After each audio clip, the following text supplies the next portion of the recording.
Millionaire's kid, failing at school, until the day he met the black janitor who taught him life's greatest secret. But what was that secret, and how could it change everything? Have you ever wondered how someone with every privilege in the world could lose it all, simply because they lacked one thing money could never buy? I'm your storyteller today, and for years I've shared tales of pride, downfall, and redemption. And in this story, you'll discover a lesson that could change the way you see wealth, wisdom, and the real meaning of success. So stay with me, because by the end, you'll know the one secret that humbled a millionaire's son and gave him a life worth living. The Pierce Academy stood tall like a castle for the elite. Its marble floors gleamed, its chandeliers sparkled, and its halls echoed with the voices of tomorrow's leaders. To the world outside, it was a palace of privilege, but for one boy inside, it was a prison. Ethan Pierce, son of billionaire magnate Richard Pierce, should have had the world at his feet. Every student knew his last name. Teachers were careful with their tone. Parents whispered, "That's Pierce's boy." But Ethan carried a secret shame. Despite the tutors, the private lessons, the endless resources poured into his education, he was failing. Every test came back with red marks. Every grade slipped lower. And every time he saw the look in his father's eyes, it cut deeper than any words. Richard Pierce had built an empire from nothing. He believed in strength, perfection, control. To him, failure was weakness, and weakness was unacceptable. So when Ethan stumbled, Richard's response was not comfort, but coldness. "Do better," he would say. "You have no excuse." But behind Ethan's confident smirk, the smirk he wore like a mask for his classmates, was a boy drowning in fear. It was on a gray morning, after yet another failed math exam, that Ethan first noticed the janitor. The man moved quietly, pushing his cart, sweeping the polished floors. His skin was weathered like old leather, his hair peppered with gray, and his uniform carried the smell of hard work. Most students walked past without a glance, some even sneered. But Ethan noticed something strange. Every time the janitor passed a group of boys laughing cruelly at someone else, he smiled, as if their cruelty had no power. Every time a teacher barked orders down the hallway, he hummed softly to himself, unfazed. And when Ethan, shoulders heavy, passed him again with yet another failing paper in hand, the man simply nodded. Not with pity, not with judgment, but with quiet respect. It unsettled Ethan. Why would a janitor look at me that way, like he knew something I didn't? At home, things grew worse. Richard Pierce was furious. "You shamed this family, Ethan. Do you have any idea how many people would kill for the opportunities you waste?"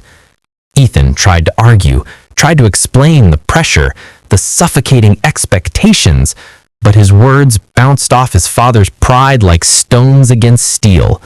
That night, Ethan sat in his room surrounded by books he couldn't understand. He felt like a fraud in a golden cage, rich in money, but bankrupt in spirit. And somewhere deep inside, a dangerous thought took root. Maybe I'll never be enough. The turning point came weeks later. Ethan had stayed late, staring at another blank exam paper in detention.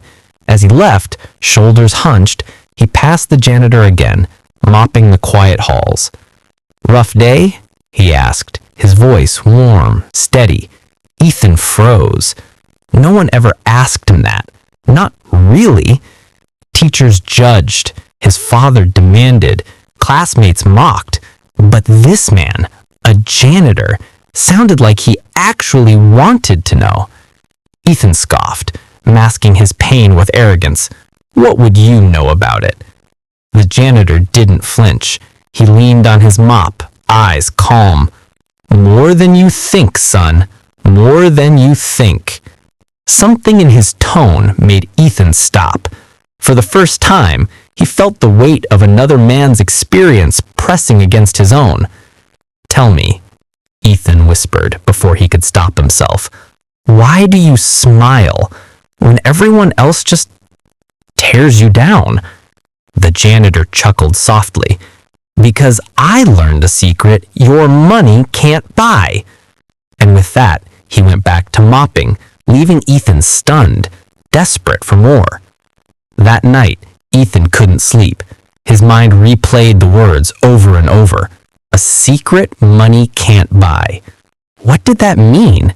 And why did it matter so much to him?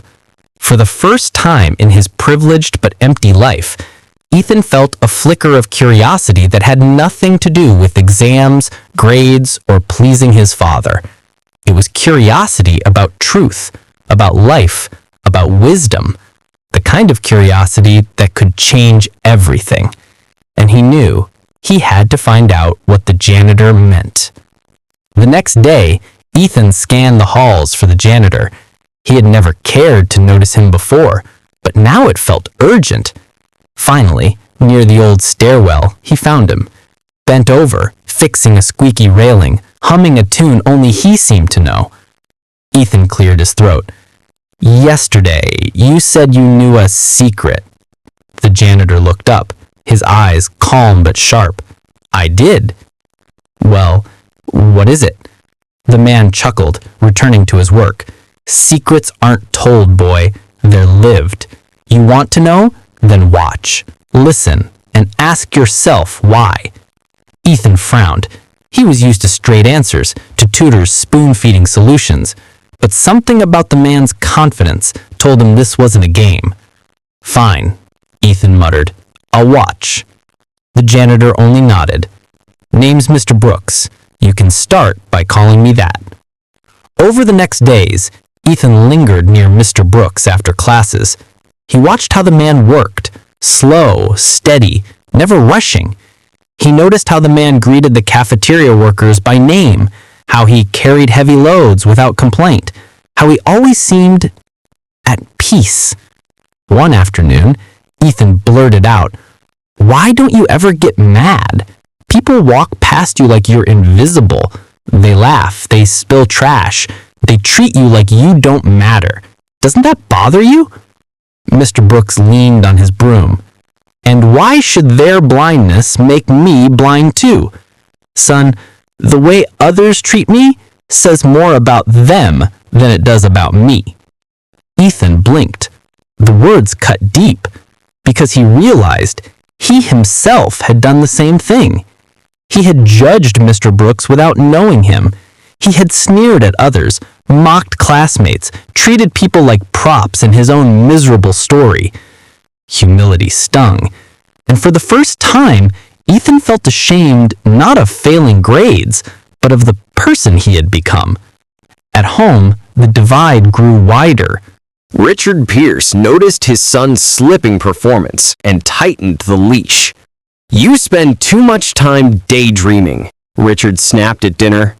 "If you don't improve, Ethan, you'll disgrace this family name." Ethan clenched his fists. "Do you even care how I feel? Or am I just a report card to you?" Richard's eyes narrowed. "You're soft, that's the problem. Weakness will ruin you." Later that night, Ethan found himself comparing his father's words with Mr. Brooks's. His father saw failure as weakness. Mr. Brooks saw failure as something else. A lesson, a mirror, an opportunity to grow. Who was right? The man with billions in the bank, or the janitor with nothing but dignity in his step? Ethan didn't know, but something inside told him Mr. Brooks had a truth money couldn't buy. It was a rainy Thursday when Ethan finally demanded more. "Mr. Brooks," he said, meeting the janitor in the empty gym, Teach me your secret. I can't I can't keep living like this. Mr. Brooks studied him quietly. Then he handed Ethan the mop. Start here. Ethan recoiled. What? I'm not. Too good to clean up after yourself? Mr. Brooks asked softly. You want the secret? Then learn this first. No one is above the work that keeps the world turning. Ethan hesitated, shame burning his face. But slowly he took the mop. His expensive sneakers squeaked on the wet floor as he pushed the handle clumsily. The work was harder than it looked. His arms ached, his back bent, sweat dripped down his brow. And all the while, Mr. Brooks simply nodded, offering no praise, no shortcuts. When Ethan finally set the mop down, exhausted, Mr. Brooks said, Lesson 1. Respect every task, no matter how small. Respect the hands that do it, even if they're your own. That's where real strength begins. Ethan swallowed hard. Somehow, he knew this was just the beginning. Despite these quiet lessons, Ethan's struggles at school only worsened. A failed science project, a humiliating history report. Snickers from classmates who whispered, Pierce's boy can't even pass. One afternoon, cornered by bullies near the lockers, Ethan felt his rage boil. Leave me alone, he shouted. They laughed. What's wrong, rich boy? Daddy's money can't buy you brains. Ethan wanted to fight, but he remembered Mr. Brooks's words. The way others treat me says more about them than it does about me. So instead of swinging his fists, he walked away. His heart pounded, but for the first time, he realized strength wasn't always loud. Sometimes it was silent. Later, when he told Mr. Brooks, the janitor's eyes shone with quiet pride. You're learning, son. Not every battle is worth bleeding for. One evening, Ethan found himself staring at the mop again in the empty gym. He thought about all the times he had laughed at janitors, waiters, drivers, the invisible people who kept his world running. He thought about his father, obsessed with power, blind to kindness. And he thought about Mr. Brooks, who had nothing, yet seemed to have everything that mattered. A strange question burned in his chest. What if success wasn't about grades, money, or status at all? What if it was about something deeper? That night, Ethan made a decision. He would keep learning from Mr. Brooks, no matter how strange the lessons seemed, because for the first time in his life, he wanted wisdom more than he wanted approval. Richard Pierce's patience was running thin. At breakfast, he tossed Ethan's latest report card across the marble table. The red marks glared like wounds. Unacceptable, Richard barked. You're a Pierce. Our name stands for excellence. What excuse do you have this time? Ethan stared at the paper. His chest tightened, words choking in his throat. He wanted to scream, I'm trying! But what would that matter? His father only measured effort by results. I'll do better, Ethan mumbled. Richard's eyes hardened. Do better or be replaced. I don't raise failures. The words cut deep. Ethan left the house that day feeling smaller than ever. But in the quiet corners of his heart, he began to wonder, what if success meant something else? That afternoon, Ethan slipped into the janitor's office. The room smelled of pine cleaner and old paper. On one wall, a battered chalkboard leaned against the shelves. Mr. Brooks was writing something on it in neat, patient strokes. What matters more, being seen or learning to see? Ethan tilted his head. What's that supposed to mean? Mr. Brooks wiped his hands. Every day, people scramble to be noticed. Grades, trophies, promotions.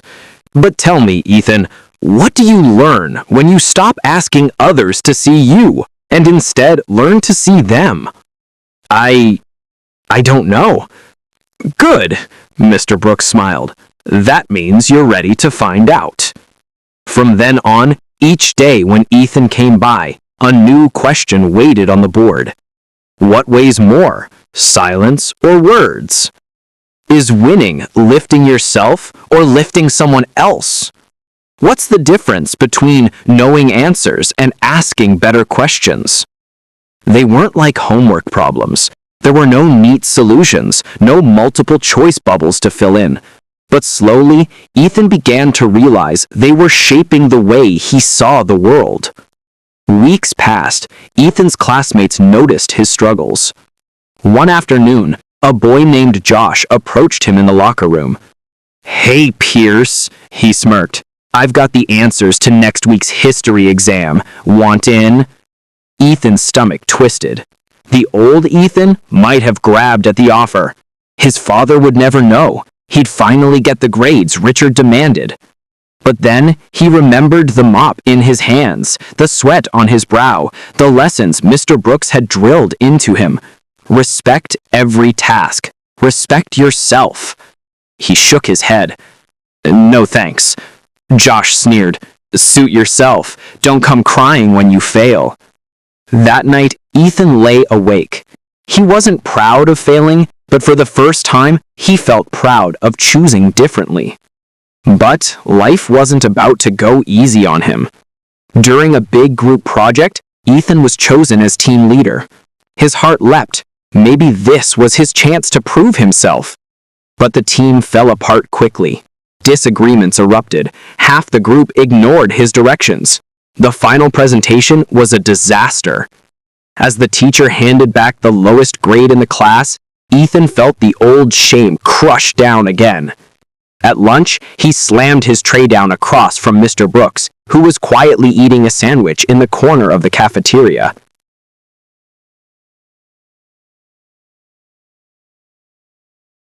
"I'm useless," Ethan spat. "Every time I try, I fail. Maybe Dad's right. Maybe I'll never be enough." Mr. Brooks looked at him calmly. "Failure doesn't mean you're useless, son. Failure means you're learning. Tell me, what went wrong with your project?" Ethan groaned. "Nobody listened. Everyone did their own thing." Mr. Brooks leaned forward. "And did you try to see why they didn't listen?" Ethan froze. He hadn't.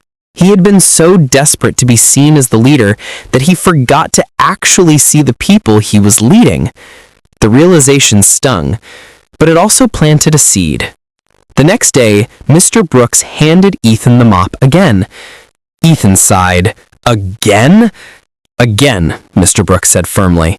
"But this time, don't just clean. Watch." As Ethan pushed the mop across the gym floor, he noticed things he hadn't before.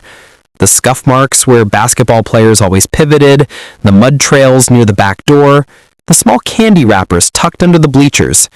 Every mark told a story. Every stain had a reason. When he finished, Mr. Brooks asked, "What did you see?" Ethan hesitated. "I saw where people walk, where they leave a mess, where they don't care." Mr. Brooks nodded. "And you cleaned it anyway?" "Yeah. That, Ethan, is leadership. Not demanding to be seen, but quietly seeing what others leave behind and taking responsibility anyway." Ethan stared at the shining floor. For the first time, the mop didn't feel like punishment. It felt like a lesson. One evening, Ethan came home late, his clothes damp from mopping and his hands raw. Richard Pierce was waiting. "Where have you been?" Richard demanded. Ethan hesitated. "Helping someone?" "Helping?" Richard scoffed. "You're wasting time with nobodies. Do you think cleaning floors will get you into college? Do you think it will save this family's reputation?" Ethan swallowed. A part of him still longed for his father's approval, but another part, the stronger part, remembered Mr. Brooks' words. "Maybe it won't," Ethan whispered, "but it might save me." Richard's eyes flashed with anger. Pathetic. But Ethan didn't flinch. For the first time, he realized his father's anger couldn't define him. The very next week, a new question appeared on the chalkboard. What do you want your life to mean? Ethan stared at it for a long time. He thought about grades, money, and power. He thought about loneliness, shame, and fear. Then he thought about the mop, the chalkboard, the quiet dignity of the man who had given him hope. For the first time, Ethan whispered his own answer. I want my life to mean I saw others, and I helped them see themselves. Mr. Brooks smiled softly, as if he had been waiting all along. Then, Ethan, you're beginning to understand the secret. A month later, Ethan received an unexpected email from his old school, Briarwood Academy. Subject line, Staff Workshop, Supporting At-Risk Students. Attached was his name listed as a guest speaker. Ethan blinked at the screen. Him? The kid who once failed every test, speaking to teachers? He almost deleted it, but then he noticed a CC line at the bottom. Miss Green, the very teacher who had once doubted him. He hesitated until another thought crept in. What if he could share what he had learned from Mr. Brooks? What if this wasn't about proving himself to his father, but about proving the power of the janitor's wisdom? Ethan replied, I'll come, but only if Mr. Brooks co-presents with me. 3 days later, Ethan stood in the multi-purpose room of Briarwood Academy. Rows of teachers sat before him, arms folded, skeptical, and in the back row, sitting quietly like an observer, was Mr. Brooks. Ethan's hands trembled, but then he remembered the chalkboard questions, the mop, the lessons. He took a deep breath. I used to be the boy who failed every test, murmurs rippled. I used to think grades defined me, that failure meant I was worthless, that no one really saw me. He glanced toward the back. Mr. Brooks nodded. But one man taught me something different.